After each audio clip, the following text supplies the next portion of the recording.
편집 좀 잡느냐고 그래요. 편집. 기도하겠습니다. 하나님 감사합니다. 저희들 성경 공부합니다. 이 시간도 지혜롭게 하여 주시옵소서. 예수님의 이름으로 기도합니다. 아멘. 자, 이제 저희가 구약을 오늘 하면 한 번만 더 하면 됩니다. 한 번만 더 하면 되는데 오늘 두 주차를 할 겁니다. 두 주차를 할 거고 가능하면 두 주차도 끝내는 시간은 거의 비슷할 것 같습니다. 자, 보시면 성경은요, 구약 성경과 신약 성경으로 나눠져 있고요. 신약 성경도 또 여러 가지 부분으로 나눠져 있습니다. 그런데 보시면 알겠지만 처음에 5권을 모세오경이라고 하죠. 창세기, 출애굽기, 레위기, 민수기, 신명기 이렇게 5권. 모세오경이고 이걸 다른 말로 하면 율법서라고 해요. 율법서. 네. 그러니까 율법에 관한 내용이 있다 하는데 사실 율법에 관한 내용을 하면 창세기는 빠져야 돼요. 그렇죠? 창세기는 율법 내용이 없어요.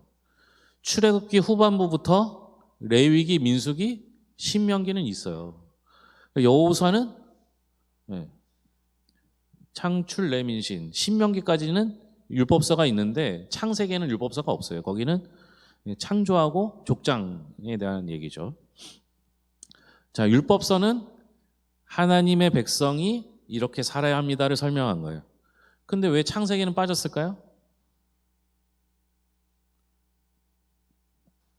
창조기 때문에 빠진 거예요?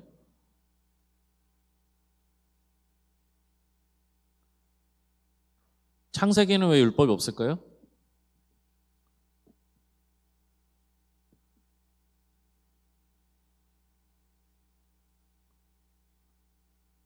창세기 맨 처음 시작인데 왜 율법이 없어요?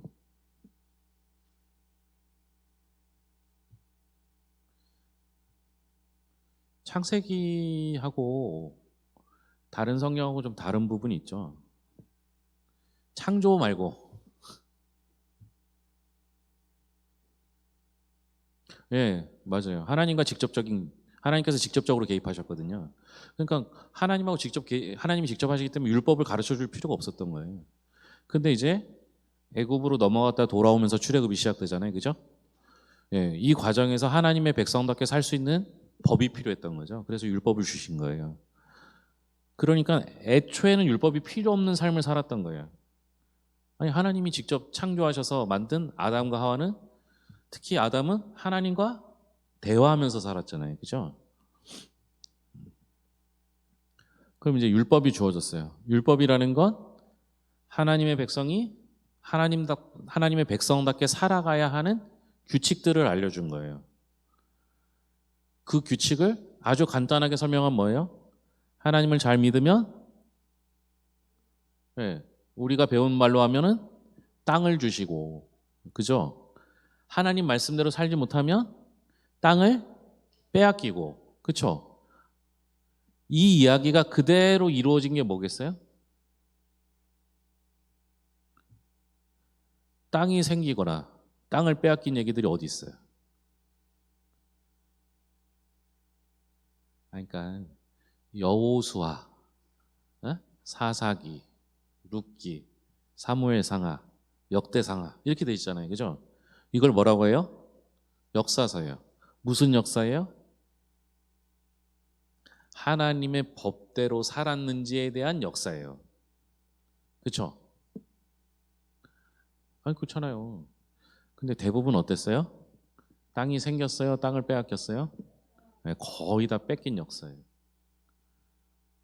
그래서 역사를 보니까 우리가 하나님의 법대로 살아야 되겠구나 라고 생각한 거죠. 이게 뭐겠어요?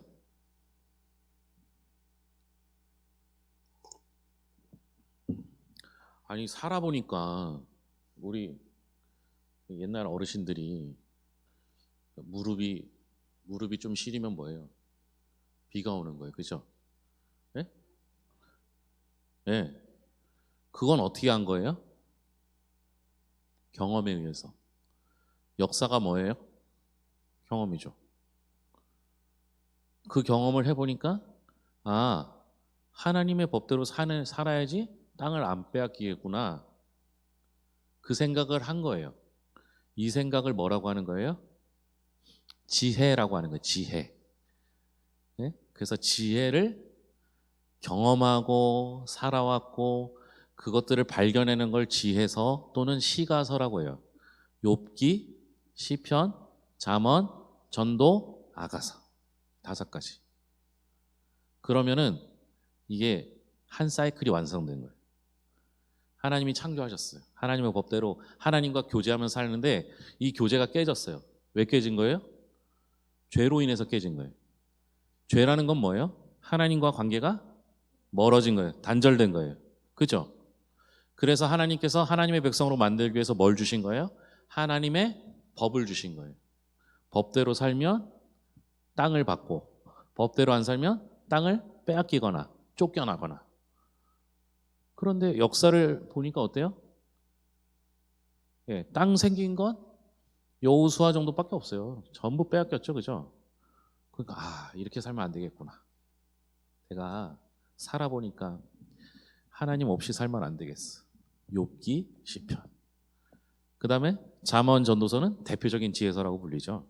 그래서 오늘은 그 지혜서를 다룬데 이게 한 사이클이에요. 하나님과 함께 살다가 딴 것도 해보고 싶어. 이게 죄죠. 그죠? 나 하나님 떠나서 뭐 좀 해보고 싶어. 이게 죄예요. 죄를 지니까 하나님께서 야, 너 법대로 살아야 돼. 법을 알려줘요. 그래서 좀 해보니까 땅도 생기고 좋아요. 그게 여호수아잖아요. 그죠? 근데 여호수아에서 가장 문제가 되는 구절이 뭐예요? 네? 그 땅 거주민들은 쫓아내지 못했더라. 왜 못 쫓아냈어요? 네? 힘들어서. 힘들어서. 사실은 네. 왜 힘들었느냐? 왜 힘들었을까요? 싸우면 이기는데 네, 전쟁이 너무 오래 걸렸어요. 그 여호수아의 정복 전쟁을 13년 정도로 본다고 하더라고요. 그러니까 여러분 땅 생기기 전에는 땅을 뺏어서 내 거를 만들어야 되니까 즐겁게 싸워요. 그죠? 그런데 땅이 생겼어요. 생겼는데 하나님은 뭐라 그래요? 그 땅 거주민을 다 내쫓으라고 하죠. 전멸하라고 하잖아요. 그죠? 근데 저 사람 안 나가도 내 땅은 생겼어요. 그리고 그 사람들 나가기도 전에 자기네들끼리 땅 따먹기 다 했어. 제비 뽑아갖고 12집 받고 다 나눴어요. 내 땅이 생긴 거야. 그러니까 내 땅 생기니까 얘들이 있든 없든 나 이제 좀 쉬고 싶어. 전쟁 안 하고 정착하고 싶어. 여기서부터 문제가 생겨서 그 후에 사사기 이후에 역사서의 문제들이 생겨난 거예요. 그러니까 여러분 오늘 낮에도 말씀드렸지만 여러분 우리가 가만히 있으면 우상을 섬겨요. 하루 말씀 안 읽고요. 하루 하나님 법대로 안 살면요. 그러면 가만히 있으면 우상은 저절로 생겨요. 아니 여러분 오늘 보셨지만 야곱이 라반을 집에서 떠나서 세겜까지 오는 동안에 뭐 우상을 섬기자, 뭐 우상을 만들자, 너네 하나씩만 가져, 뭐 이렇게 얘기를 안 했단 말이에요. 근데 어떻게 돼요? 내놓으라고 하니까 다 내놔요. 그건 무슨 얘기겠어요? 가만히 있으면 우상이 생기는 거예요. 가만히. 그러니까 우상이라는 거는요. 하나님을 제대로 안 믿으면 저절로 생기는 거예요. 그러니까 어떻게 해야 돼요? 우리는 매일매일 점검해야 돼요. 그래서 그렇게 해서 역사서를 통해서 하나님의 백성이 잘못 사니까 문제가 생겼더라 이렇게 되는 거죠.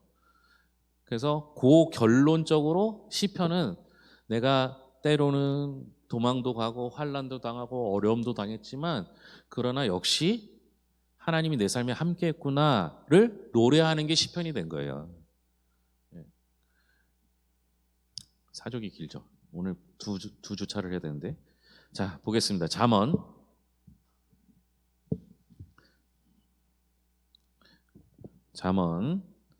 1장부터 31장까지 있어요.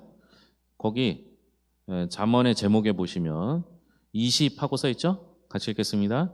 하나님을 경외하는 죄와 죄의 이게 잠언이에요. 먼저 1장부터 9장까지 요건 지혜에 관한 이야기, 지혜론이고요. 그 다음에 10장부터 23까지는 뭐래요?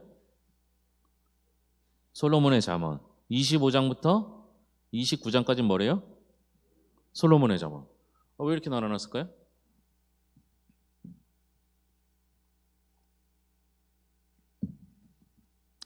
솔로몬 얘기인데 정리한 시기가 달라요. 그래서 10장부터 24장까지는 솔로몬 시대에 정리한 거고요. 나머지 25장부터 28장이죠. 9장까지는 히스기야 시대에 정리한 거예요. 정리한 시기가 달라서 그렇게 표시한 거고요. 그 다음에 30장, 31장은 아굴하고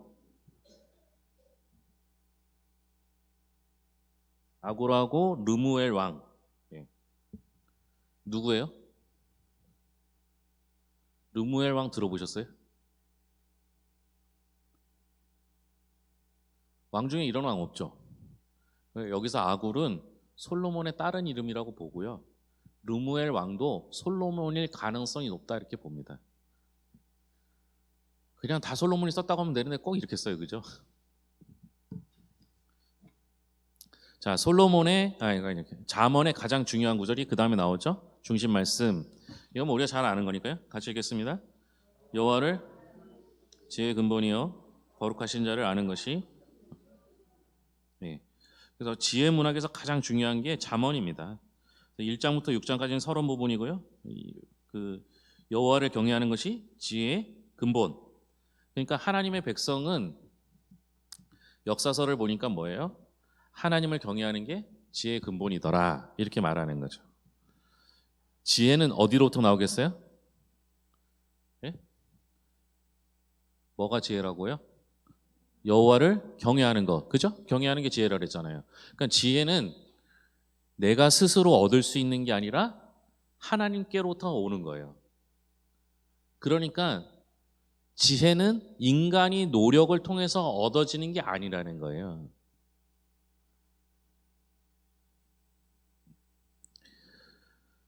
그래서 실제는 율법의 적용, 말씀대로 사는 게 지혜구나. 이걸 솔로몬이 언제 깨달은 거예요? 나중에. 할 거 다 해보고 누릴 거 다 누리고 나중에 깨닫죠. 그렇죠?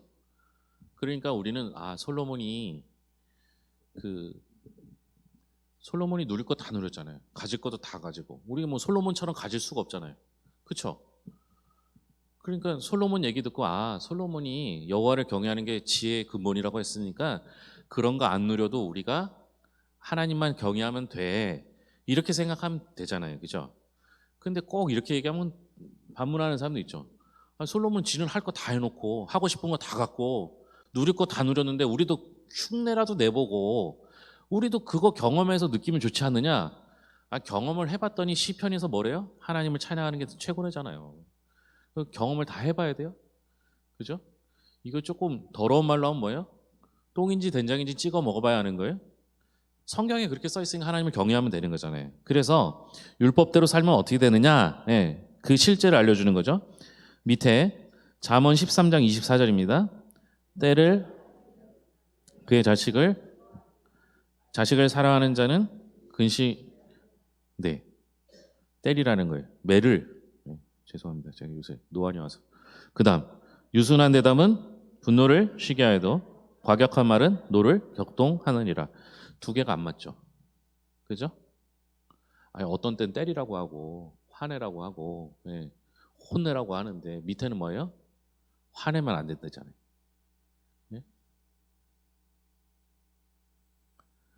마지막, 사람이 마음으로 자기의 길을 계획할지라도 그의 걸음을 인도하시는 이는 여호와시니라. 잠언을 우리가 읽을 때 잠언에는 매를 아끼지 말고 때리라고 했다고, 훈육해야 된다고. 그러고 나서 이제 자녀들을 때려서라도 가르쳐야 된다고 얘기하는 사람이 있고, 자녀를 노엽게 하지 말라고. 뭐 성경에 이런 말 나오잖아요, 그죠? 어느 게 맞는 거예요? 아니 어느 때 어떻게 해야 되는 거예요? 예?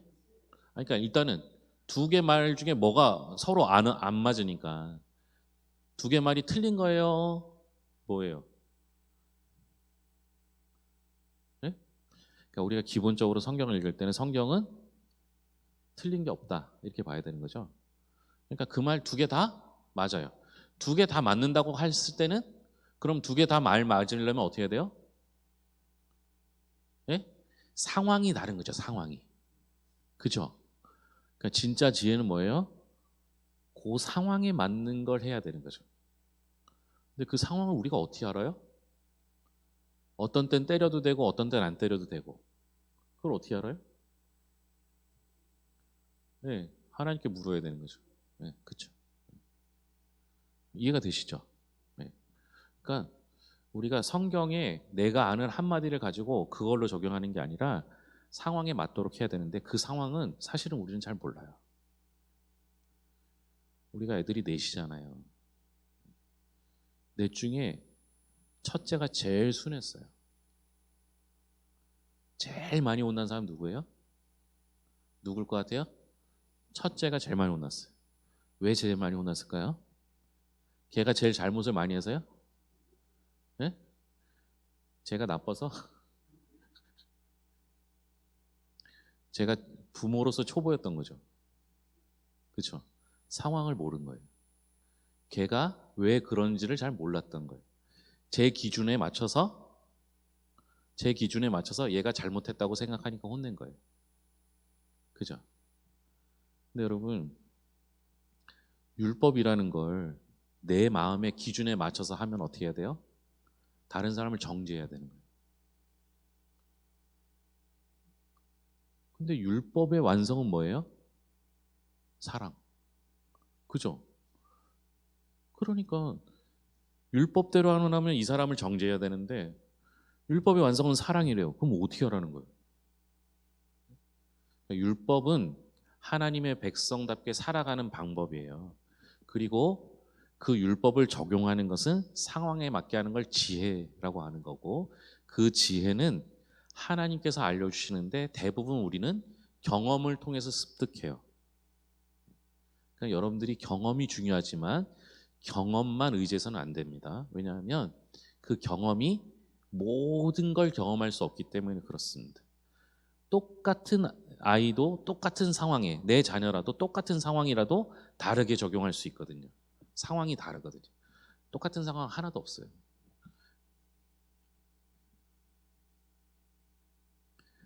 자, 그 다음 나오는 게 역시 마찬가지입니다. 율법의 실제적 적용. 하나님의 주권을 인정하는 삶의 실제입니다.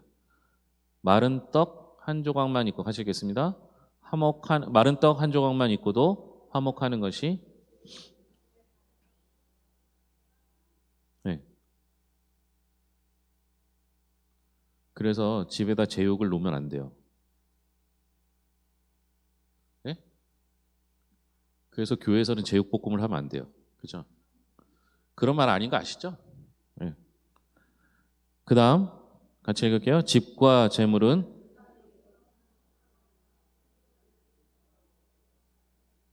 네.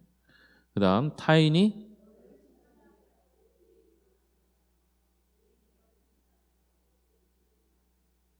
네. 요새 제가 서린이하고 말장난을 많이 하거든요. 어제 이제 그 아이스크림 사러 가면서 자기가 예쁘고 착하대. 그래서 그건 주관적인 생각이잖아. 그랬더니 주관적이지 않대요. 객관적이래요. 왜 객관적이야? 아빠도 그렇게 생각하지 않냐는 거예요. 그래서 아빠는 네가 딸이니까 그렇게 생각하는 건 주관적인 거야. 관계된 사람만 그렇게 보는 건 주관적인 거잖아. 그랬더니 친구들도 그렇게 얘기하는 사람이 있대요. 네 친구도 너랑 친하니까 주관적인가? 그 객관적인 거 아니야? 그랬더니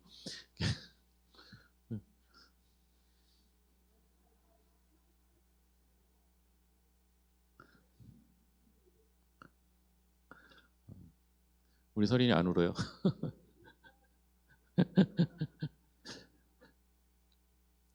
그러니까 우리는 객관적이지 않아요. 여러분들이 생각하는 모든 것들은 객관적이라고 생각하는데 객관적이지 않아요. 대부분 다 주관적이에요. 내 기준에서 생각을 해요. 여러분 여기 성경에 보면 이런 얘기들이 있으니까 예, 아내 슬기로운 아내는 하나님이 주셨는데 예, 넌 슬기롭지 않으니까 너 하나님이 주신 거 아니야 이렇게 생각하면 안 된다는 거죠. 그죠? 이게 이분법적인 사고예요. 이건 굉장히 위험합니다. 중요한 건 하나님의 주권을 인정하는 삶의 실제들은 이런 형태로 나오는 거고 이거는 경험에 의해서 하나씩 이야기한 거기 때문에 이거를 비추어서 지혜롭게 판단할 수 있도록 해야 합니다. 자, 그 다음에 나오는 지혜서는 전도서입니다. 전도서의 진짜 그 우리가 이제 전도서 하면 딱 머리에 떠오르는 게 뭐예요? 헛되고 헛되니 헛되고 헛되도다 뭐 이렇게 하잖아요, 그죠? 그건 좀 이따 설명할게요. 그런데 전도서는 헛된 걸 허무주의를 이야기하는 게 아니라는 거죠. 전도서 21하고 제목 있죠? 같이 읽겠습니다. 하나님의 백성의 진정한 가치라는 거예요. 가치. 그래서 1장부터 8장까지는 뭐예요? 예, 세상 면사는 가치를 어떤 가치 세상을 어떤 가치 평가를 어떻게 하느냐라는 거고요. 나머지는 예, 진정한 가치와 사랑의 본분이라는 겁니다. 그래서 여러분들이 아시듯이 그 전도서에 헛되고 헛되니 뭐 이게 나오잖아요. 그 다음 장 넘으면 나오는데 중심 말씀부터 보고요. 이래 결국은 하나님을 경외하고 그의 명령들을 지킬지어다. 이것이 모든 사람의 본분이니라. 예, 결국을 다 들었으니까 뭐 하래요? 하나님을 경외하고 그의 명령들을 지킬 것. 이게 본분이에요. 이걸 다른 말로 하면 지혜죠. 그죠? 지혜랑 똑같은 거잖아요. 가치에 관한 책이에요. 전도서는. 헛되다라는 말이 뭐냐? 그건 가치가 없다라는 거예요. 그래서 밑에 가치에 관한 책 전도자가 이르되 1장 2절입니다. 같이 읽겠습니다. 전도자가 이르되 헛되고 헛되니 모든 것이 헛되도다. 세상에 있는 모든 것들은 다 헛되니까 다 필요 없다 이런 얘기가 아니라는 거예요. 여기서 말하는 헛되다라는 말의 어원은 그 밑에 바로 써 있어요. 헤벨, 그죠? 헤벨. 네. 헤벨이 뭐냐? 네. 헤벨은 연기, 안개.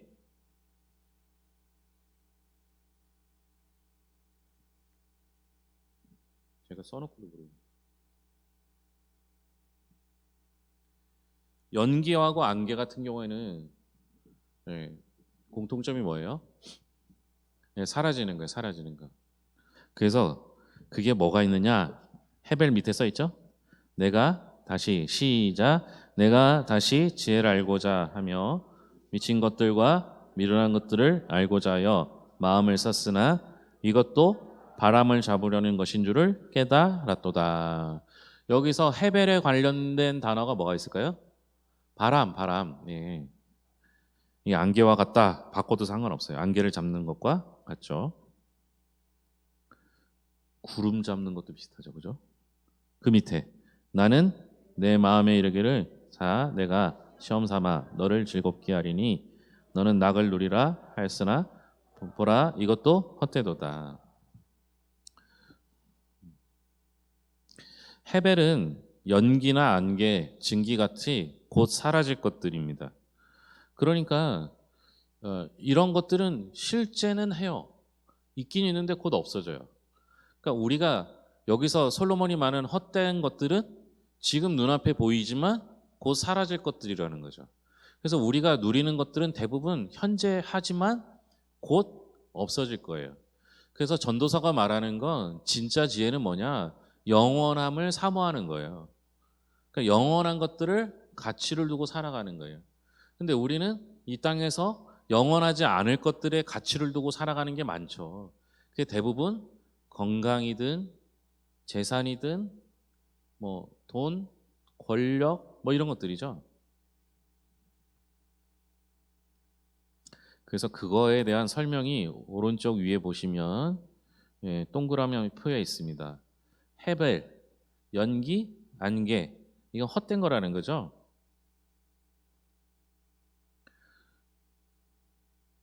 보세요. 그게 뭐가 있나?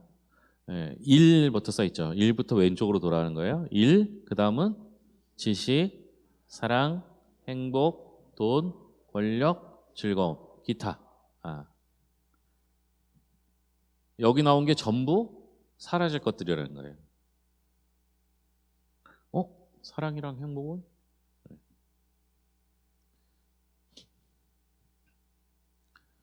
이거에 우리가 가치를 두면서 살아가는 거예요. 그럼 여러분들이 내가 무엇에 가치를 두고 사는가 이걸 판단하려면 어떻게 알 수 있을까요?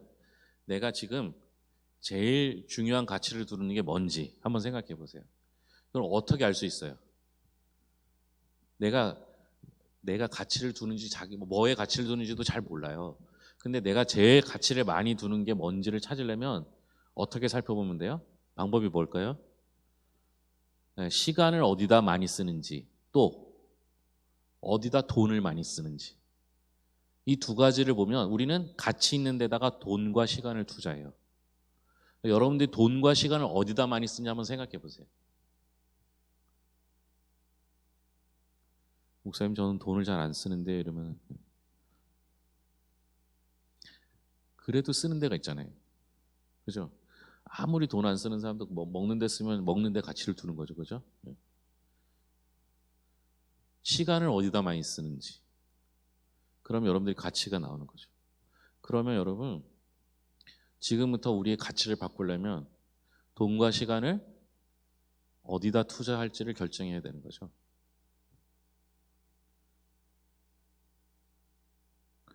아니 저는 하나님 중심으로 살아요 하면서 하나님한테 시간을 1분도 안 드려요. 하루에. 일주일에 주일날 몰아서 드리잖아요. 그죠? 그런 거는 우리가 헛된 것을 쫓아서 하는 거죠. 솔로몬이 그걸 다 해봤는데 다 헛되다고 한 거죠. 그 다음에 이제 마지막 지혜서인데요. 아가예요. 아가. 아가서. 제가 언제 아가서를 한번 강의를 하고 싶은데 아가서는 주제가 뭐예요? 주제? 뭘 얘기해요? 사랑 얘기합니다. 사랑. 근데 이거를 아가서는요. 꼭 뮤지컬 같대요. 쓰는 단어가 그죠? 나의 사랑, 나의 어여쁜 자 이름 빰 맞는 거죠, 그죠? 집에 가서 오늘 서로 배우자끼리 마주보면서 나의 사랑, 나의 어여쁜 자야, 우리 함께 가자 이러면 어떻게 생각하겠어요, 그죠? 그러니까 이제 아가서는 뮤지컬식으로 표현된 거라서 딱 화자가 세 명이라는 거죠. 말하는 사람이 남자, 여자, 여자 옆에서 추임새 넣는 사람들. 예. 꼭 예쁜 여자 옆에 따라다니는 애들 있잖아요. 그죠? 그런 식으로. 자, 그래서 1장부터 4장까지는 사랑의 고백이에요. 5장부터 8장까지는 사랑하는 자에 대한 열정을 말합니다. 그런데 여러분, 이게 시가서 마지막 책이면서 지혜의 마지막 책이 됩니다. 하나님이 피조 세계 가운데 가장 아름다운 것을 다루는 건데요. 그게 뭐겠어요? 사랑 또는 사랑의 연합입니다. 하나님의 말씀을 실천하면 결과론적으로 뭐가 나와야 되는 거예요? 뭐가 남아야 되는 거예요? 사랑이 남아야 된다는 거죠. 근데 이게 너무 직설적이잖아요. 그죠? 중심 말씀 보고 얘기합니다. 다음, 많은 물도 사랑을 끄지 못하겠고 홍수라도 사람이 온 가산을 다 주고 사랑과 바꾸려고 할지라도 오히려 멸시를 받으니라.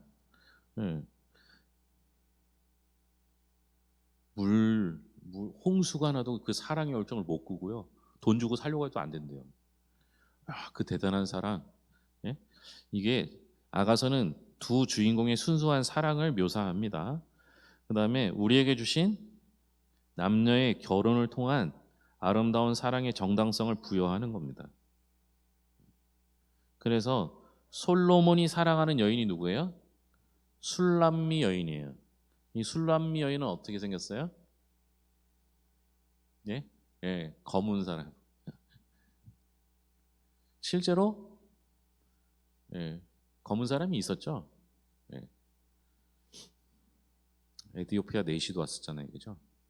그리고 시바의 여왕도 왔고 하니까 실제로 검은 사람을 본 거예요. 근데 우리나라 사람도 백인보다는 흑인을 싫어하죠. 그러니까 이 당시에 술람미 여인을 표현한 이유는 그 사람들이 생각하기에 가장 천한 사람이 흑인이었던 거예요. 그래서 솔로몬이 흑인을 사랑하는 것처럼 가장 천한 우리를 사랑해 주시는 하나님의 사랑을 묘사하기 위해서 술람미 여인이라고 표현했던 겁니다. 가상의 인물이죠. 진짜 인물이 아니라. 그런데 이게 뭐하고 대입되느냐? 솔로몬은 하나님이고 술람미 여인은 그의 백성이에요. 이게 신약으로 오면 뭐예요? 하나님 그대로 하나님으로 내려오는 거고 그의 백성이 오늘날 교회가 된 거죠. 예수 그리스도를 대입하면 뭐가 돼요? 하나님의 자리에 예수 그리스도가 들어가면 예수 그리스도고 우리는 그의 신부가 되는 거죠. 예수님 우리의 신랑이 되는 거고. 그래서 예수님의 사랑이 가장 아름다운 것이에요. 그래서 지혜의 완성은 사랑인 거예요. 율법의 완성도 사랑이지만 지혜의 완성도 사랑이 되는 거죠. 자, 여기까지 해서 이제 지혜서가 끝났습니다. 근데 여러분, 제가 아까 말씀드렸지만 지혜서까지만 하면 끝이 나야 되는 거예요, 성경은. 구약은 끝이 나야 되는 거예요. 원래는 성경이 끝나야 되는 거죠. 지금도 이스라엘은 이 부분을 잘 인정을 안 해요. 그러니까 모세 율법을 중심으로만 인정하죠. 그러니까 율법을 얘기했으니까 율법을 잘 지켰느냐 안 지켰느냐에 따라서 결과가 나온 거죠. 이게 역사서라고 했고요. 역사서를 보니까 내가 살아보니까 어떻게 사는지 알겠다. 이게 지혜서가 된 거예요. 그러면 한 사이클이 끝난 거예요. 근데 그 다음에 뭐가 나와요? 예? 나머지 구약이 다 뭐예요? 선지서예요. 선지서. 대선지서, 소선지서 하면서 선지서가 나오잖아요. 그 선지서는 역할이 뭐겠어요? 할 건 다 했어. 근데 선지서에서 할 수 있는 게 뭐예요? 보세요. 역사서를 중심으로 봤을 때 역사를 보니까 어때요? 하나님을 안 믿었더니 어떻게 됐어요? 땅을 다 뺏겼어요. 심판받았어요. 그죠? 여기서 끝나면 어떻게 돼요? 우리의 인생은 거기서 끝이에요. 그래서 선지서에서는 뭘 얘기해 줘야 돼요? 희망 또는 소망을 말해줘야 되잖아요. 그죠? 그 희망과 소망이 누구라고요?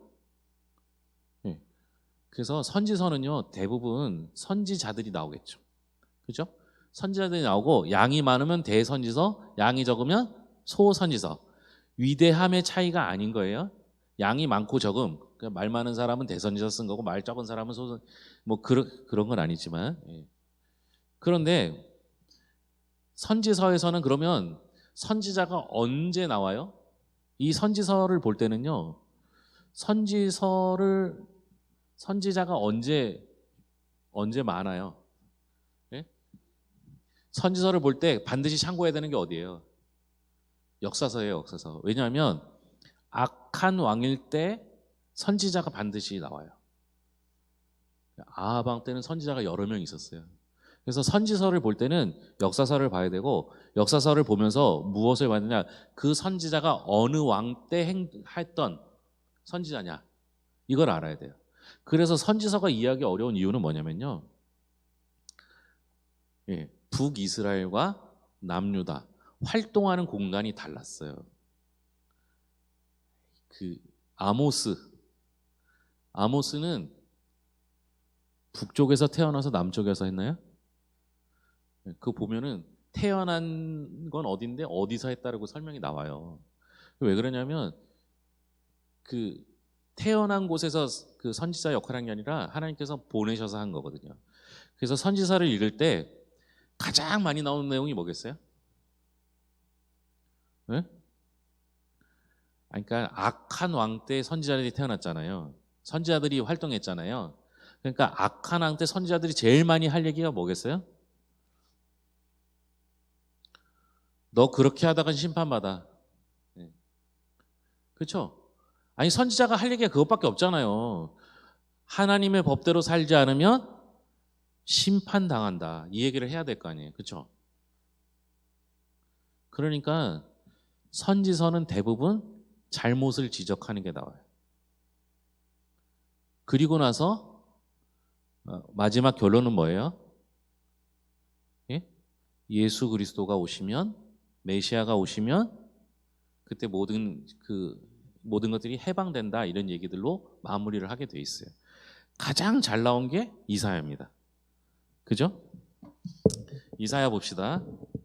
1장부터 12장까지는 유다에 대한 심판이에요. 그 밑에 보면 13장부터 23장은 뭐예요?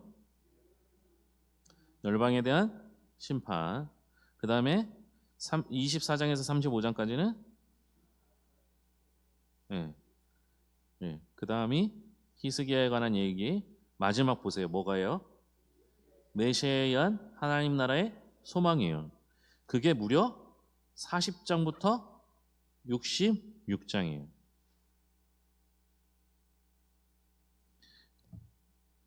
이사야를 다른 말로 하면 성경의 축소판이라고 해요. 구약 성경이 몇 권이에요? 예? 구약 성경 39권. 신약 성경은 27권. 39, 27. 합치면 66. 이렇게 되잖아요. 이사야는 몇 장까지 있어요? 66장. 구약에 해당되는 부분이 39장까지죠. 네.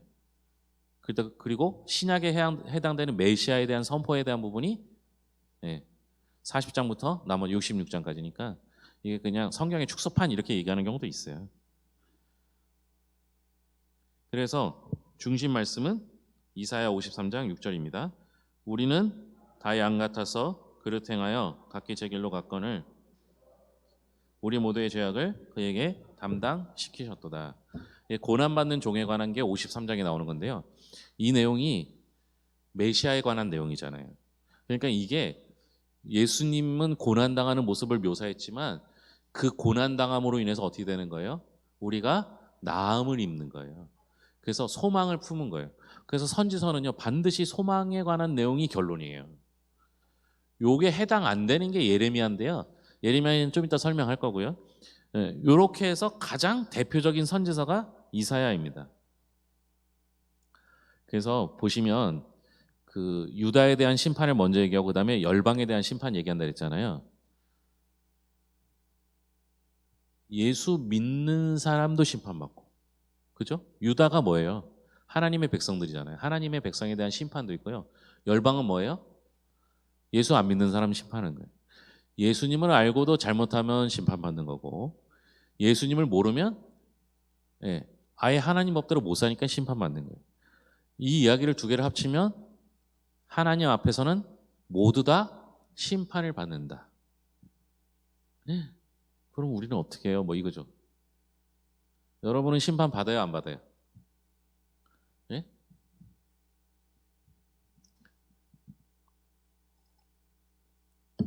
여러분 심판 받습니까? 안 받습니까? 예? 진짜 받아요? 예? 예? 그럼 뭐 별 소용 없어요, 지금? 지금 예수 믿는 게 별로 소용 없네요. 심판 받으면. 자, 우리가 심판과 멸망은 구분해야 돼요. 예수 믿어도 심판은 받지만 예수 믿으면 구원 받아요. 그렇죠? 그럼 우리는 심판이 뭐예요? 심판을 멸망으로 오해하고 있는 거예요. 근데 여러분 축구하면 심판 있죠. 그 심판이 멸망을 선포하는 사람이에요? 아니죠. 구분하는 역할을 하잖아요. 그러니까 하나님 앞에 심판받지만 우리가 그때 하나님 앞에 설 때 뭐로 나뉘어요? 양과 염소로 나뉘죠. 구원받을 사람과 그렇지 않을 사람. 그러니까 하나님께서 판단하시는 거예요. 셈하심이 되는 거죠. 더 중요한 건 뭐냐면 하나님은 유다도 심판하시고 열방도 심판하신다는 건 하나님은 온 세상을 주관하신다라는 말이에요. 그래서 우리가 예수 안 믿는 사람들 예수님 없이 살았으면 어떻게 되느냐? 심판 멸망당하죠. 그분들은. 그렇죠? 그래서 그분들이 멸망당하기 전에 우리가 얼른 알려드려야 돼요. 그렇게 살다가 죽으면 지옥 간다고. 근데 그렇게 얘기하면 되게 기분 나빠져. 예. 그러니까 그렇게 대놓고 얘기하시면 안 되고 집에 혹시 예수 안 믿는 남편이나 아내가 있으면, 자녀가 있으면, 부모님이 계시면, 당신 그렇게 살다가 뭐냐? 응? 계속 그렇게 살면 지옥 가? 이렇게 얘기하면 기분 나쁘니까 어떻게 하라고요? 나는 당신과 같이 천국에서 또 살고 싶어 이렇게.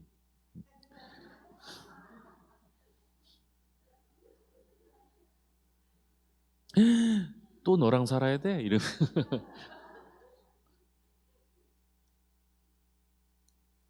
네.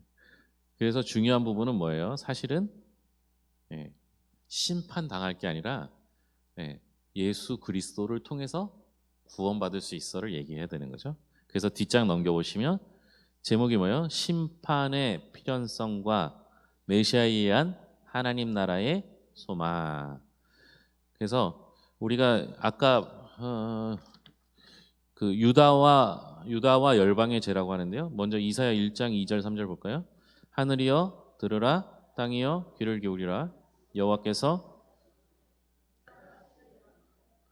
그들이 나를 소는 그 임자를 알고 나귀는 그 주인을 구유를 알건만은 이스라엘은 알지 못하고 나의 백성은 깨닫지 못하느라 하셨도다. 이게 유다의 열방, 유다의 죄를 이야기하는 거죠. 하나님을 알지 못했다는 거예요. 하나님의 백성인데도 여기서 알지 못하는 건 인식했다는 게 아니라 말씀대로 살지 못함을 말하는 거죠.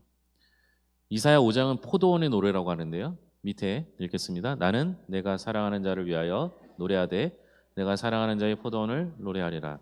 내가 땅을 파서 포도나무를 심었도다. 그 중에 망대를 세웠고 또 그 안에 술틀이 좋은 포도주를 맺기를 바랐더니 들포도를 맺었도다. 예.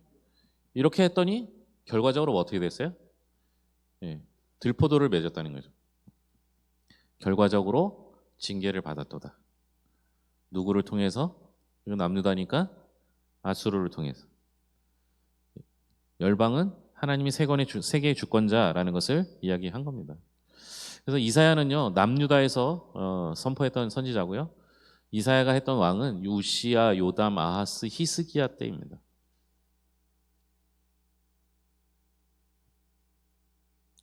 자 밑에 보시죠.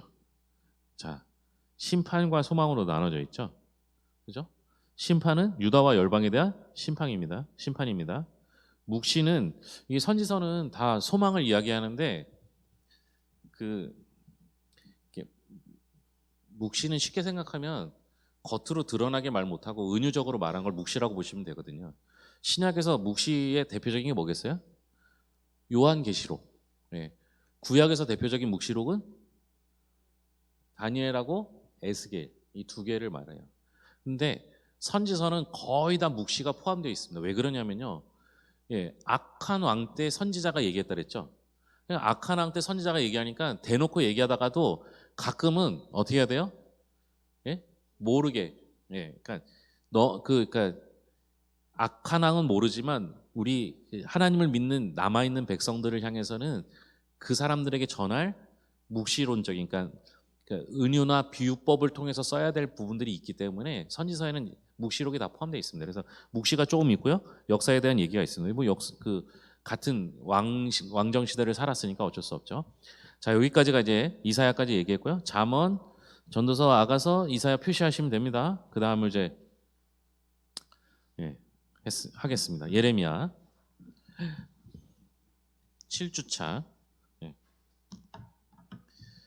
예레미야 제목 예루살렘의 멸망과 새 언약의 소망. 여기는 소망이 뭐예요? 새 언약. 근데 아까 이사야는 뭐였어요? 심판의 필요성과 메시아에 의한 하나님 나라의 소망이에요. 그죠? 그래서 이사야는 하나님 나라를 이야기했고요. 예레미야는 새 언약을 이야기해요. 새 언약. 이거 이제 보실 필요가 있습니다. 자, 그 다음에 이제 1장부터 45장까지는 유다의 심판과 예레미야의 사역이에요. 그런데 예레미야만 독특하게 30장부터 33장이 새 언약이에요. 새 언약.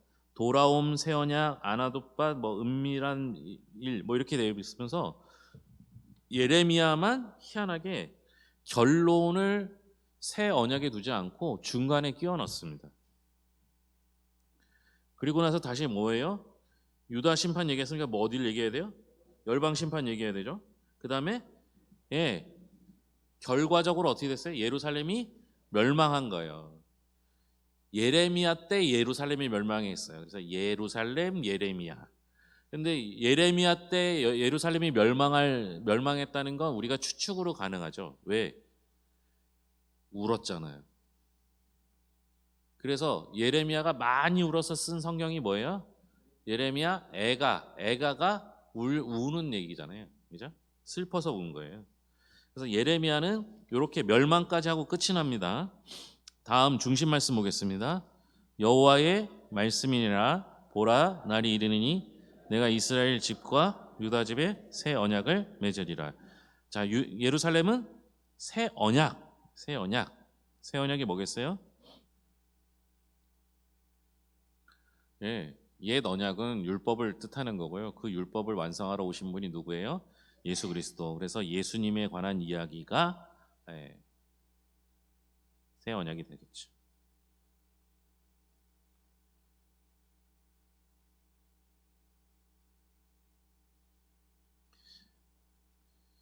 그런데 예레미야는요 조금 좀 다른 얘기가 좀 나옵니다. 그러니까 경고도 하지만 예레미야는요 잘 우는 선지자거든요. 왜 울었겠어요? 네? 첫째는 슬퍼서. 그 다음은 왜 울었을까요? 여러분 언제 울어요? 슬플 때 울고, 속상해서 울고, 힘들어서 울고 뭐 그렇잖아요. 그죠? 그래서 슬플 때 운 게 애가로 쓰여졌고요. 힘든 내용들을 이야기를 해요. 자기의 경험담이 예레미야는 들어가 있어요. 너무 힘든 거예요. 너무 속상한 거예요. 얘기했는데 안 들어요. 곧 멸망할 것 같은데. 그러니까 우리가 지금 이 땅을 보면서 예레미야의 마음을 품을 필요가 있어요. 뭐예요? 가만두면 저 세상은 멸망할 것 같은데. 그래서 그 열망이 좀 필요한 거죠. 자, 예레미야가 왜 슬펐는지 하나님의 주권을 거부한 거죠. 내 백성 2장 13절 내 백성이 두 가지 악을 행하였나니 곧 그들이 생수의 근원대를 나를 버린 것과 스스로 웅덩이를 판 것인데 그것은 그물을 가두지 못할 터진 웅덩이들이니라. 두 가지 잘못을 했어요. 하나님을 버렸어요. 그리고 어떻게 해요? 스스로 웅덩이를 판 거예요. 이게 우리랑 똑같은 거예요. 뭐냐면 여러분 우리는요 하나님을 거부해요. 또 하나는 뭐예요? 내가 하나님이 되려고 해요. 이게 딱 누구하고 비교하면 딱 맞아떨어져요? 아담. 아담이 어떻게 했어요? 하나님이 되려고 하잖아요. 그러니까 하나님이 하지 말라는 걸 하잖아요. 이게 뭐예요? 죄가 되는 거죠. 죄. 자, 그 다음 내가 너희를 기름진 땅에 인도하여 먹게 하였거늘 너희가 이리로 들어와서는 내 땅을 더럽히고 내 기업을 역겨운 곳으로 만들었으며 제사장들은 여호와께서 어디 계시냐 말하지 아니하였으며 율법을 다루는 자들은 나를 알지 못하며 관리들도 나에게 반역하며 선지자들은 바알의 이름으로 예언하고 무익한 것들을 따라느니라. 여기 우리가 계속 얘기하는 뭐가 나와요? 땅, 기껏 땅 줬더니 뭐예요? 거기서 자기들 마음대로 하나님 법대로 살지 않고 마음대로 살아요. 이게 죄입니다. 그래서 결과적으로 멸망에 이르게 되죠. 그 다음에 다음 페이지 보시면 땅이여 들으라 내가 이 백성이 그들이 내 말을 듣지 아니하며 내 율법을 거절하였음이라. 아까 왼쪽에서 땅을 더럽혔다고 했잖아요. 땅을 더럽히니까 어떻게 해요? 재앙을 내린다고 하죠. 내린 거예요? 내린다고 하는 거예요? 네. 아직 안 내린 거죠. 경고죠, 경고. 그 다음은 더해요. 보세요. 그 밑에. 그러므로 너는 이 백성을 위하여 기도하지 말라. 그들을 위하여 부르짖거나 구하지 말라. 그들이 그 고난으로 말미암아 내가 그들에게서 듣지 아니야. 이 말대로 하면 뭐예요? 기도하지 말라는 그 기도. 하나님께서 야, 너 기도하지 마. 소용없어, 하지 마. 나 안 들을 거야. 이렇게 말한 거죠. 이게 무슨 얘기겠어요? 예? 예. 겉모습만 겉으로만 기도하는 척 하지 말라는 거예요. 이 당시에 예배가 없었어요? 예, 제사를 드렸어요. 근데 형식적인 제사가 된 거죠. 그러니까 그렇게 하려면 하지 마. 그건 나 안 들을 거야. 이렇게 얘기하신 거죠. 그 다음 여호와께서 내게 이르시되 사무엘이 내 앞에 섰다 할지라도 내 마음은 예, 기도해도 안 들을 거야. 그리고 아무리 너희들이 내세울 만한 임무를 내세워도 안 들을 거야. 그러니까 하나님이 기도하지 말라니까 그러면 모세와 사무엘을 데려다가 내 대신 얘기하게 해주세요. 이렇게 해도 안 듣겠다는 거예요. 예, 그럴 필요가 없는 거죠. 목사님, 제가 기도하는데 제 기도 잘 안 들어주시니까 목사님이 좀 대신 좀 얘기해 주세요. 하나님께. 이런 거랑 똑같은 거예요. 그러면 들어주셔요? 예? 그거 소용없다는 거예요. 어떻게 하라는 거예요? 예? 우리가 회개하고 돌아가는 거예요. 내가 직접. 남 시키지 마. 목사님 시키지 마. 장로님 시키지 마. 이렇게 얘기하는 거예요. 그래서 그러면은 기도도 못하게 하고 다른 사람 내세우지도 못하게 하고 우리는 어떻게 해요? 예? 그래서 새 언약을 주신 거죠. 그게 뭐냐? 그 밑에 나오죠. 예, 여호와의 말씀이니라. 보라 날이 이르니 내가 이스라엘 집과 유다 집에 새 언약을 맺으리라. 이 언약은 손을 잡고 그들이 내 언약을 깨뜨렸음이라. 여호와의 말씀이니라. 그러나 그날 후에 내가 이스라엘 집과 맺을 언약은 이러하니 곧 내가 나의 법을 그들의 손에 속에 두며 그들의 마음에 기록하여 나는 그들의 하나님이 되고 그들은 내 백성이 될 것이라. 여호와의 말씀이니라. 아, 우리 하나님 좀 변덕스러워서 기도도 못하게 하고 남들도 앞세우지 못하게 하더니 어떻게 해요? 나는 그들의 하나님이 되리라. 그들의 하나님이 되는 방법이 뭐예요? 새 언약을 어디다 둔다고요? 예? 그들의 속에 두고 그들의 마음에 기록하며. 그죠? 이전까지 율법은 어디에 기록돼 있어요? 돌판에. 그게 구약이거든요. 그런데 그 말씀이 어디에 새겨져야 된다고요? 내 마음판에, 내 속에 새겨져야 된다는 거예요. 돌판이 의미가 없는 게 아니라 그 돌판에 새겨진 그 말씀이 내게로 들어올 때 예수 그리스도를 통하여 새 언약을 맺게 되는 거예요. 그래서 여러분 선지서가 꼭 필요한 이유가 뭐예요? 선지서는 소망과 희망을 이야기하면서 그 소망과 희망을 이루시는 분으로 예수님을 말해요. 그래서 선지서가 끝나면 바로 뭐가 나와요? 복음서가 나와요. 복음서. 그렇죠? 그래서 그 다음 페이지 보시면 동그라미 안에 유다의 심판과 예레미야의 사명이 나오죠. 예루살렘 멸망이 나오죠. 그죠? 열방의 심판이 나옵니다. 그런데 제일 중요한 건 뭐예요? 그 가운데 있는 새 언약. 누구랑 세운 새 언약이에요? 예수 그리스도와 함께 세운 새 언약입니다. 그 예레미야가 새 언약을 얘기하는데 진짜 말을 안 듣고 지 맘대로 사니까 어떻게 해요? 눈물이 나요. 그게 뭐예요? 애가. 애가는 뭡니까? 멸망의 슬픔과 회복의 간구입니다. 그래서 통으로 보면 슬프다 진노 3장이 뭐예요? 돌아가자가 뭐겠어요? 회개죠. 그래서 3장 이후에는 회복을 이야기하고요. 3장 이전은 죄를 이야기하는 거예요. 그래서 회개해야만 회복이 이루어지는 거죠. 중심 말씀 보겠습니다. 여호와여 우리를 주께로 돌이키소서. 그리하시면 우리가 주께로 돌아가겠사오니 우리의 날들을 다시 새롭게 하사 옛적 같게 하옵소서. 멸망을 다루기 때문에 결과가 나오겠죠. 하나님의 주권을 거부했더니 어떤 결과가 이루어졌는지 봅시다. 예레미야 애가 1장 1절 슬프다 이성이여 많더니 어찌 그리 적막하게 앉았는고. 전에는 열국 중에 크던 자가 이제는 과부같이 되었고 전에는 열방 중에 공주였던 자가 이제는 강제 노동을 하는 자가 되었도다.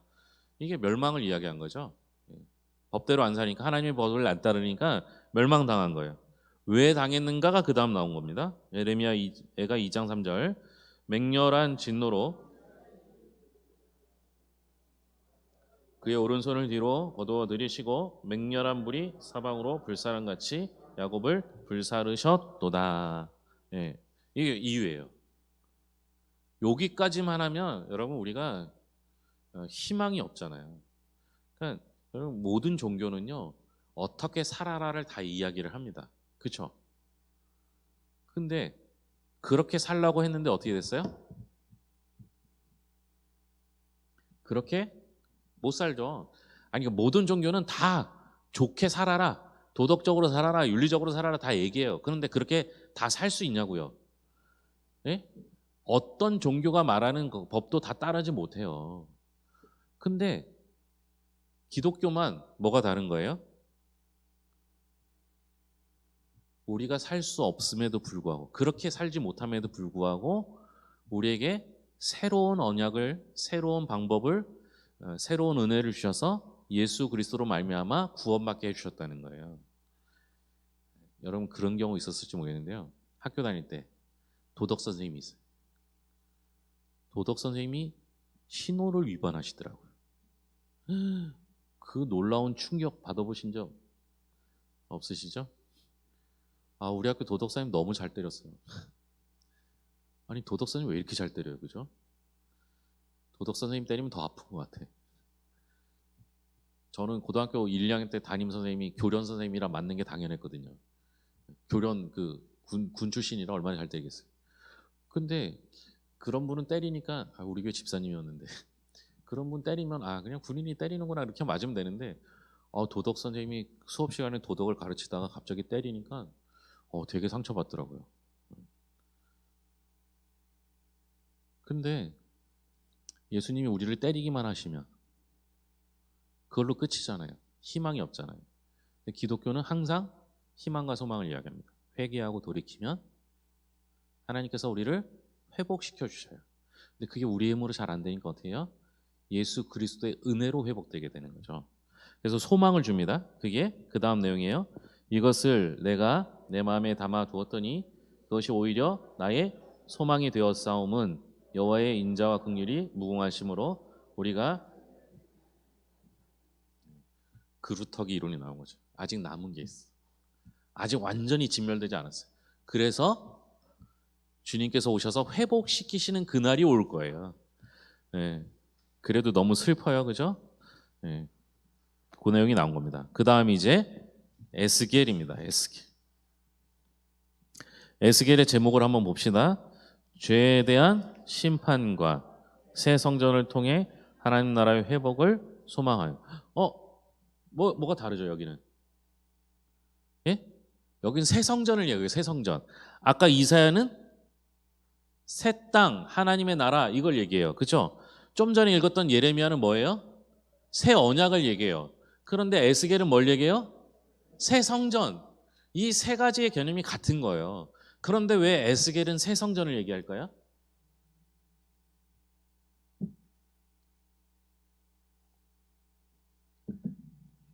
에스겔의 직업은 제사장은 그 가문이 제사장인 거예요. 쉽게 생각하면 이거예요. 제가 이제 신학을 공부하면서 느꼈던 건데 제가 교회주의자더라고요. 교회를 중심으로 모든 걸 생각해요. 왜 그랬을까요? 네? 아버지가 교회 목사님이셨어요. 저 교회에서 살았거든요. 그러니까 모든 생각의 시작은 교회로부터 출발해요. 에스겔은 제사장 가문이에요. 그러니까 어떻게 해요? 모든 걸 다 성전 중심으로 생각하는 거예요. 그래서 에스겔이 생각하는 회복의 관점은 성전이 회복되는 거예요. 그래서 새 성전을 얘기하는 거예요. 이해가 되시죠? 네. 네. 뭐 안 돼도 뭐. 똑같습니다. 형태가, 그죠? 먼저 뭐가 나와요? 유다에 대한 심판이 나오죠. 그 다음에 뭐가 나와요? 네, 열국에 대한 심판, 열방에 대한, 그죠? 그리고 나서 뭘 말해야 되겠어요? 네, 소망 얘기해야 되겠죠, 소망. 소망과 함께 더불어서 멸망을 얘기하는 건 똑같은 거예요. 예수님 잘 믿으면 천국 가고, 예수님 안 믿으면 지옥 가고. 그죠? 이건 쌍이잖아요. 그러니까 회복과 멸망은 같이 이야기할 수 있어요. 그런데 특별히 다른 게 맨 마지막에 나오는 게 뭐예요? 새 성전의 환상입니다. 그래서 에스겔은 묵시록이면서 환상을 통해서 자기가 소망하고 꿈꾸는 회복되는 성전을 이야기하는 거예요. 이 부분, 희망과 소망의 부분이 각각 다 중심 말씀으로 표시되어 있죠. 그 다음 중심 말씀 보겠습니다. 그날 후로는 그 성읍의 이름을 여호와 삼마라 하리라. 여호와 삼마가 뭐예요? 삼마 뭐예요? 삼마. 거기 계시다. 여호와가 거기 계시다. 거기가 성전. 내 주 예수 모신 곳은 그 어디나 하늘나라. 네. 그러니까 하나님께서 우리 교회를 성전으로 주셨고, 신약에 오면 또 그 성전이 누구로 표현되어 있어요? 예?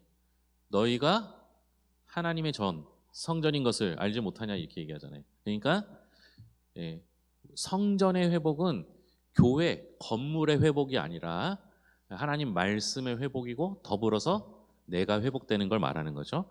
그러니까 내가 여호와의 삼마가 되면 되는 거예요. 여호와의 삼마, 여호와가 내 안에 계시는 게 진정한 회복이 되는 거겠죠. 그래서 여기도 똑같은 형태로 나옵니다. 예. 멸망이 나오겠죠. 예. 근데 여기는 에스겔은 멸망의 이유를 이야기하는 게 먼저 나옵니다. 보세요. 3장 7절입니다. 그러나 이스라엘 족속은 이는 내 말을 듣고자 아니함이니라. 예, 멸망당할, 심판당할 이유가 뭐예요? 예? 하나님의 말씀을 듣지 않는 거예요. 하나님의 법대로 살지 않는 거죠. 그 다음에 두 번째 이유입니다. 5장 6절. 그가 내 규례를 거슬러서 이방인보다 악을 더 행하며 더하니 이는 그들이 내 규례를 버리고 내 율례를 행하지 아니하였음이라. 예. 그러니까 첫 번째는 하나님을 알지 못했고, 두 번째는 법을 따르지 않았어요. 이런 이유가 나오니까 결과가 나오겠죠. 그 결과가 뭐냐? 10장 18절. 여호와의 영광이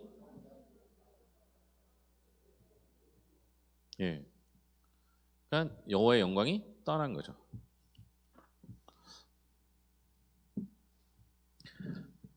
결국 여호와의 영광이 떠났으니까 어떻게 해야 돼요? 다시 되돌아와야 되겠죠. 회복되는 것을 말하죠. 그래서 여기서 소망이 나옵니다. 에스겔 11장 19절에서 20절. 내가 그들에게 한 마음을 주고 그 속에 새 영을 주어 제거하고 살처럼 부드러운 마음을 주어 내 율례를 따르며 내 규례를 지켜 행하게 하리니 그들은 내 백성이 되고 나는 그들의 하나님이 되리라. 예. 이렇게 된 거. 그러니까 한 마음과 새 영을 준다 그랬잖아요. 여기 새 영은 뭐겠어요? 성령. 예. 성령을 주시면, 우리가 성령에 사로잡히면 어떤 일이 벌어져요? 마음이 부드러워져요. 그러면 그 부드러워진 마음은 하나님의 법을 따르게 되는 거죠. 그렇게 되면 우리가 하나님의 백성이 되고 하나님은 나의 하나님이 되시는 거죠. 회복이죠. 밑에 여호와의 영광이 동문을 통하여 성전으로 들어가고, 여호와의 영광이 어디로 들어온다고요? 예, 성전으로 들어가는 거예요. 이전에는 어떻게 됐어요? 잘못했더니 여호와의 영광이 떠나버렸어요. 근데 그것이 하나님의 법을 따르면 어떻게 돼요? 다시 들어오는 거죠. 그 사방의 합계는 18,000척이라 그날 후로는 그 성읍의 이름을 여호와 삼마라 하리라. 이 뭐 이렇게 넓은 그곳에 하나님 거기 계시는 거예요. 그래서 에스겔은 성전의 회복을 노래한 선지자였다. 이렇게 보시면 됩니다. 정리를 해볼까요? 칸 가운데 뭐가 돼 있어요? 성전 중시. 심판은 하나님의 법을 따르지 않았기 때문에 성전이 무너지고 여호와 영광이 떠난 거예요. 다시 회복하기 위해서는 어떤 일이 벌어져야 돼요? 회개가 있어야 되고, 회개할 때 그 여호와 영이 돌아와서 성전에 가득 채우면 성전이 회복되는 걸로 마무리가 되는 거죠. 그래서 소망이죠. 근데 성경에 보면 이제 그 예수님께서 친히 자기가 성전 되심을 얘기하죠. 그 이스라엘 사람들한테 이 성전을 헐라 내가 3일 만에 다시 세우리라. 그게 뭐예요?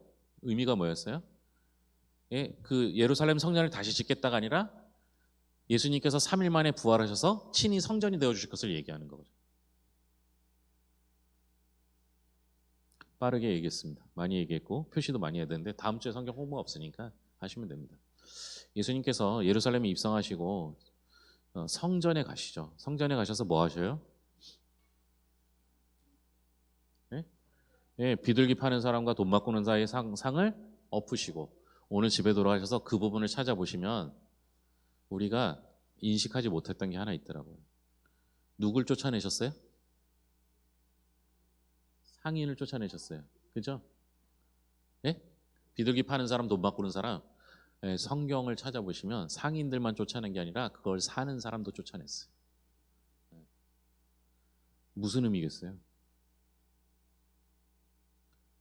우리가 그거를 성전 정화 사건이라고 배웠어요. 그쵸? 성전 정화 사건이면 누구만 쫓아내면 돼요? 상인들을 쫓아내고 그 다음에 어떻게 해야 돼요? 아니 비둘기 파는 사람하고 돈 바꾸는 사람 왜 쫓아냈어요?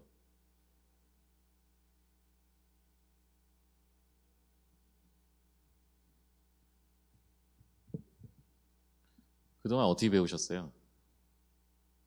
아니 그러니까 비둘기 파는 사람 돈 바꾸는 사람 왜 쫓아냈어요? 뭐라고 들었어요 그동안에?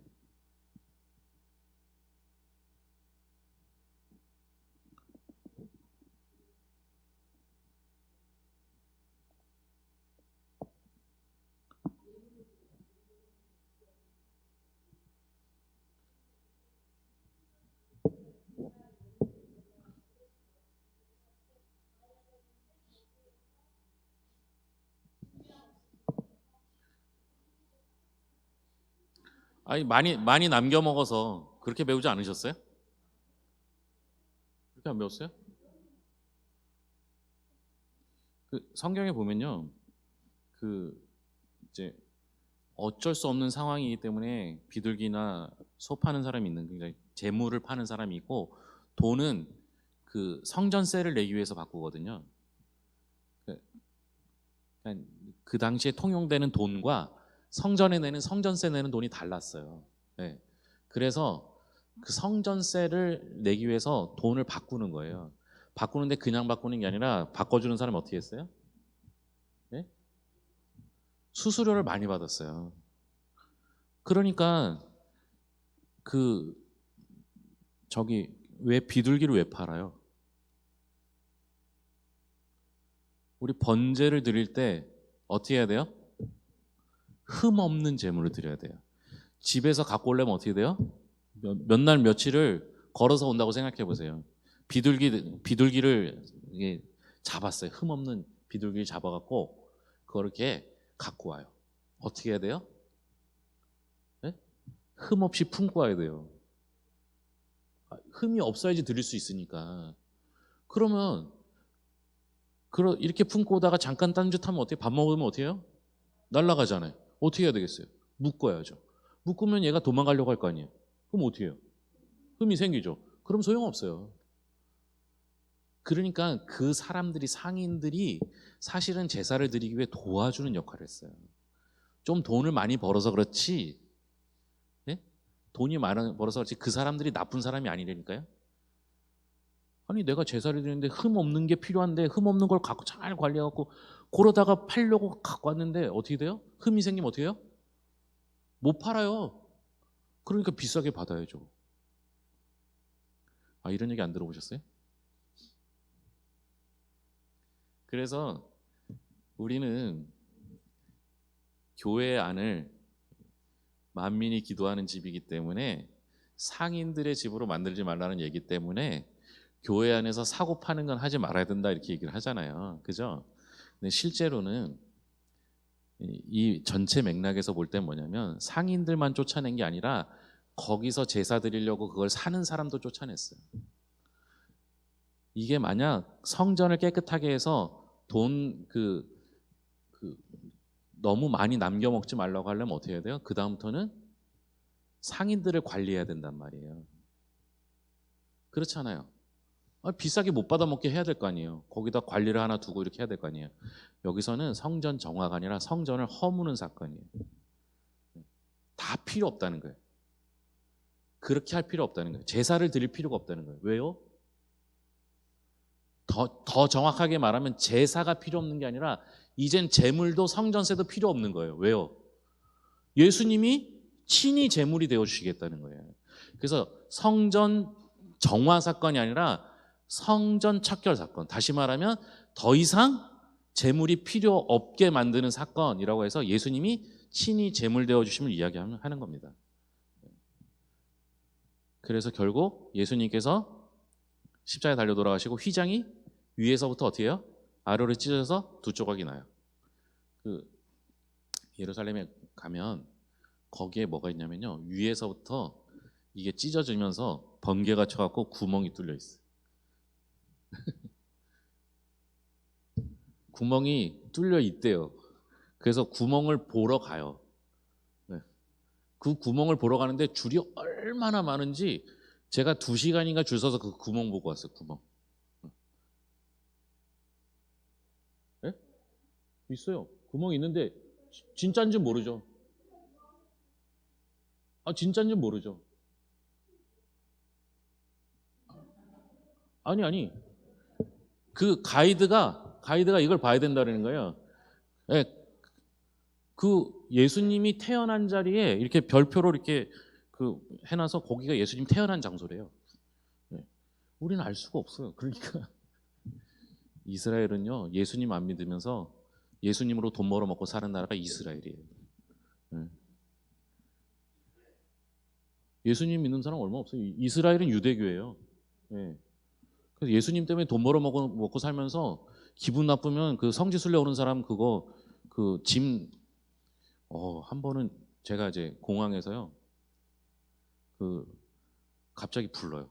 가봤더니